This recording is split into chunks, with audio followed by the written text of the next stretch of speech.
Anda kembali di Breaking News. Pemirsa, Mahkamah Konstitusi menolak permohonan Partai Solidaritas Indonesia atau PSI dan Partai Garuda mengenai batas usia minimal calon presiden dan wakil presiden yang diatur dalam Undang-Undang Nomor 7 Tahun 2017 tentang Pemilihan Umum. Undang Dasar Negara Republik Indonesia tahun 1945 dan seterusnya. Amar putusan. Majelis Hakim Konstitusi menyampaikan hal ini dalam sidang pembacaan putusan pengujian pasal 169 huruf Q garis miring Undang-Undang Nomor 7 Tahun 2017 tentang Pemilu terkait syarat usia minimal 40 tahun sebagai calon presiden dan calon wakil presiden. Sidang yang digelar di Gedung MKRI Senin 16 Oktober dihadiri oleh 9 hakim Mahkamah Konstitusi yang diketuai oleh Anwar Usman. Berdasarkan pertimbangan mahkamah, dalil para pemohon tidak beralasan menurut hukum. MK menyebut batas usia bagi jabatan publik disesuaikan dengan dinamika dan kebutuhan usia calon presiden dan wakil presiden. MK juga menyebut tak adanya alasan yang kuat termasuk terkait tak adanya kerugian-kerugian jika permohonan ditolak. Sementara itu, pasal 169 huruf Q Undang-Undang Nomor 7 Tahun 2017 juga tidak dapat dikatakan sebagai norma yang bersifat diskriminatif. Ada 7 perkara terkait uji material batas usia minimal capres dan cawapres yang diputus oleh MK hari ini. Petitum dari perkara-perkara tersebut meminta usia minimal capres-cawapres diubah dari 40 tahun menjadi 35 tahun.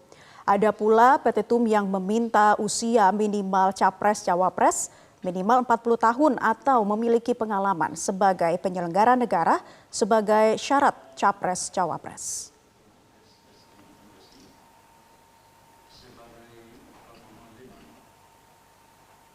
Berdasarkan surat kuasa khusus masing-masing bertanggal 2 Maret 2023 dan 8 Maret 2023 memberi kuasa kepada dan kawan-kawan selanjutnya disebut sebagai para pemohon. Membaca permohonan para pemohon, mendengar keterangan para... Ya pemirsa, untuk mengetahui hasil dari sidang putusan MK yang sudah dibacakan, kita terhubung dengan Agus Riwanto selaku pakar hukum tata negara. Selamat siang, Pak Agus. Selamat siang, Mbak. Ya. Pak Agus, tanggapan terkait MK menolak gugatan batas usia capres-cawapres, apakah sudah bisa diprediksi sebelumnya?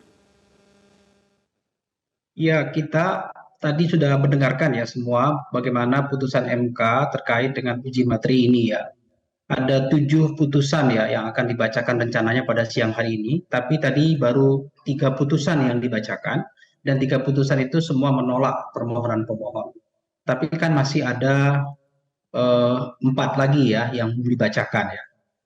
Kalau dilihat dari argumentasi yang dibangun MK tadi ya, itu menolak secara keseluruhan, tapi ada 2 hakim MK, Hartoyo dan Guntur Hamzah yang memberikan dissenting opinion berbeda ya. Nah, kita lihat bahwa putusan yang 1, 2, 3 tadi yang dibacakan tadi menolak semua, tapi belum tentu juga kan masih ada 4 putusan ya. Jangan-jangan MK akan buat kejutan di ujung ya. Karena kan klimak itu biasanya tidak di awal tapi di akhir ya. Kalau dilihat dari 3 sudah pasti menolak putusannya 3 permohonan, tapi masih ada 4 permohonan lain ya, yang itu berbeda-beda permohonannya. Nah, kalau dilihat dari 3 putusan tadi, MK sudah mencoba merepresentasikan dirinya sesuai dengan harapan publik ya, bahwa MK mesti konsisten terhadap putusan-putusan sebelumnya terkait dengan usia jabatan-jabatan publik ya. Seperti di putusan Undang-Undang Pilkada, kemudian putusan pimpinan KPK ya, Undang-Undang KPK dan Undang-Undang Pilkada itu pernah diuji. MK berpendapat bahwa soal usia itu merupakan wilayah open legal policy ya, kebijakan pembuat undang-undang, DPR dan Presiden. Kalau nanti MK itu konsisten dengan putusan-putusan ini sebagai bagian jurisprudensi, maka dapat dipastikan 4 putusan berikutnya yang belum dibacakan mungkin juga akan bernasib sama dengan 3 putusan sudah dibacakan. Tapi kalau MK punya kejutan berbeda dengan argumentasi yang berbeda, ya kita tunggu nanti MK akan membacakan 4 putusan berikutnya, Mbak. Baik. Baik Pak Agus, jadi tadi Anda sampaikan bahwa baru 3 putusan tapi sudah merepresentasikan harapan publik ya. Jadi 3 gugatan sudah ditolak dan prediksi terhadap 4 permohonan lainnya apakah mengerucut juga dengan putusan yang sama. Terima kasih Pak Agus Riwanto, pakar hukum tata negara sudah bergabung di Breaking News Metro TV. Dan pemirsa, kita akan ikuti kembali jalannya sidang putusan MK yang berlangsung saat ini. Argumentasi sebagaimana selengkapnya telah dimuat dalam bagian duduk perkara yang pada pokoknya sebagai berikut. A, B, C, D, E dianggap dibacakan bahwa berdasarkan alasan-alasan tersebut di atas, pemohon memohon kepada mahkamah agar menyatakan pasal 169 huruf Q Undang-Undang Nomor 7 Tahun 2017 tentang Pemilihan Umum sepanjang berusia paling rendah 40 tahun bertentangan dengan Undang-Undang Dasar Negara Republik Indonesia tahun 1945 secara bersyarat dan tidak mempunyai kekuatan hukum mengikat sepanjang tidak dimaknai dengan atau berpengalaman sebagai kepala daerah baik di tingkat provinsi maupun kabupaten kota. Menimbang bahwa untuk mendukung permohonannya, pemohon telah mengajukan alat bukti surat atau tulisan yang diberi tanda bukti P1 sampai dengan bukti P3. Menimbang bahwa oleh karena permohonan aquo telah jelas, maka dengan mendasarkan pada pasal 54 Undang-Undang Mahkamah Konstitusi, Mahkamah berpendapat tidak terdapat urgensi maupun kebutuhan untuk mendengar keterangan pihak-pihak sebagaimana disebut dalam pasal 54 Undang-Undang Mahkamah Konstitusi dimaksud.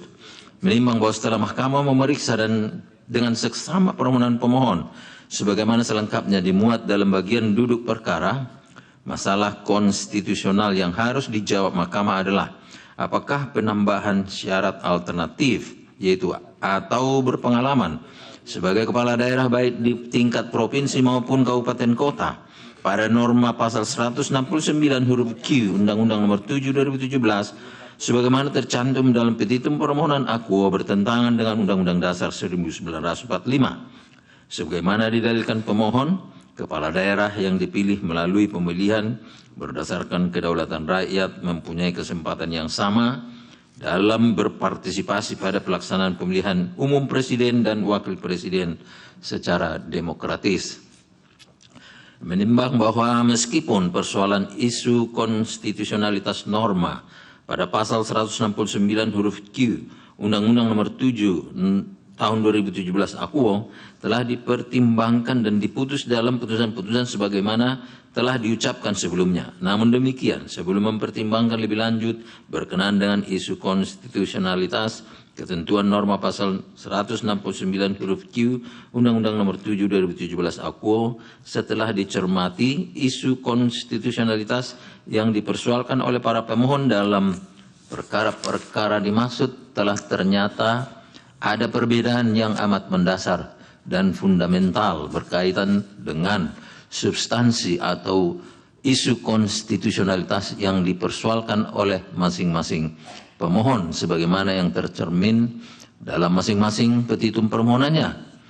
Terhadap fakta hukum tersebut setelah dicermati lebih lanjut telah ternyata dari ketiga permohonan yang telah diputus sebelumnya yaitu perkara nomor 29 PUU Romawi 11 tahun 2023, perkara nomor 51 PUU Romawi 21 tahun 2003, seulangi tahun 2023, dan perkara nomor 55 PUU Romawi 21 tahun 2023 adalah tidak berkaitan secara langsung dengan permohonan untuk memaknai ketentuan norma pasal 169 huruf Q Undang-Undang Nomor 7 tahun 2017 yang dikaitkan dengan jenis jabatan yang dapat dikategorikan dalam rumpun jabatan yang dipilih melalui pemilihan umum sebagaimana yang secara tegas dimohonkan dalam petitum permohonan aquo.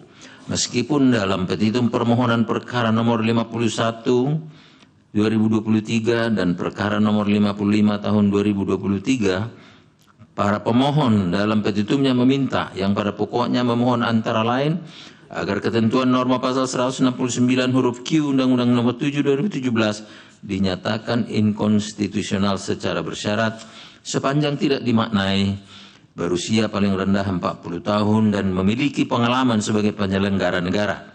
Terhadap petitum permohonan dalam perkara-perkara dimaksud dapat dikatakan mengandung makna yang bersifat ambiguitas, dikarenakan sifat jabatan sebagai penyelenggara negara, tata cara perolehannya dapat dilakukan dengan cara diangkat atau ditunjuk maupun dipilih melalui pemilihan umum. Hal ini berbeda dengan yang secara tegas dimohonkan dalam petitum permohonan akuo, di mana pemohon memohon ketentuan norma pasal 169 huruf Q Undang-Undang Nomor 7 Tahun 2017 dimaknai berusia paling rendah 40 tahun atau berpengalaman sebagai kepala daerah baik di tingkat provinsi maupun kabupaten kota. Bahwa berdasarkan uraian pertimbangan hukum tersebut di atas dan oleh karena jenis jabatan kepala daerah baik provinsi maupun kabupaten kota dalam kategori rumpun jabatan yang dipilih melalui pemilihan umum adalah merupakan jenis jabatan yang memberikan keleluasaan penilaian akan kapabilitas seseorang yang akan dipilih adalah menjadi pilihan yang bersifat absolut bagi pemilihnya untuk menentukan serta menyusun petitum pemohon dalam permohonan akuo.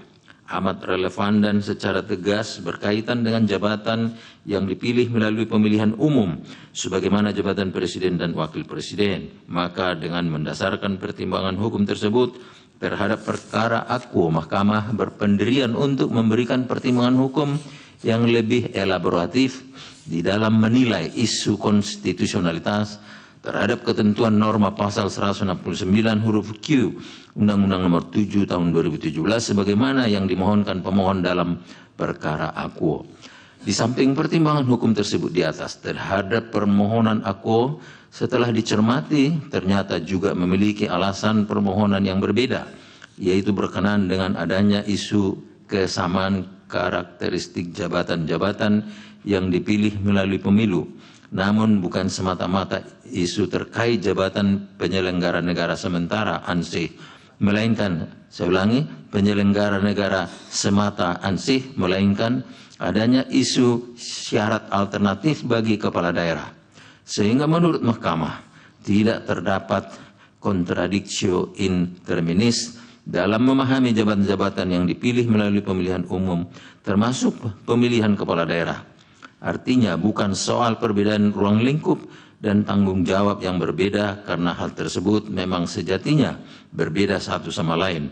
Namun fokus isu yang hendak dinilai adalah dalam kaitan syarat usia minimal untuk menjadi calon presiden dan wakil presiden yang tidak hanya berpatokan pada norma akuo semata, akan tetapi lebih kepada bobot substansial, saya ulangi, bobot substansial daripada sekedar norma yang bersifat formal semata. Dengan demikian Mahkamah selanjutnya akan mempertimbangkan dalil-dalil pemohon. Menimbang bahwa sebelum Mahkamah menjawab permasalahan di atas, terlebih dahulu Mahkamah akan mempertimbangkan hal-hal sebagai berikut. Bahwa pasal 1 ayat 2 Undang-Undang Dasar 1945 menegaskan bahwa kedaulatan berada di tangan rakyat dan dilaksanakan menurut Undang-Undang Dasar. Selanjutnya, pasal 1 ayat 3 Undang-Undang Dasar 1945 menegaskan bahwa Indonesia adalah negara hukum.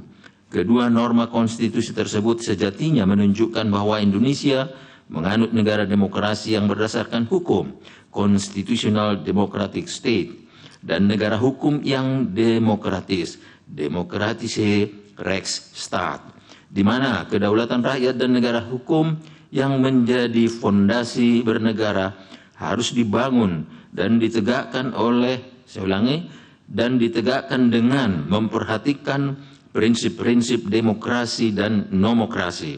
Artinya, demokrasi tanpa pengaturan hukum akan kehilangan bentuk dan arah. Sedangkan hukum tanpa demokrasi akan kehilangan makna. Dengan kata lain, terdapat korelasi yang jelas antara hukum yang bertumpu pada konstitusi dan kedaulatan rakyat yang dijalankan melalui sistem demokrasi.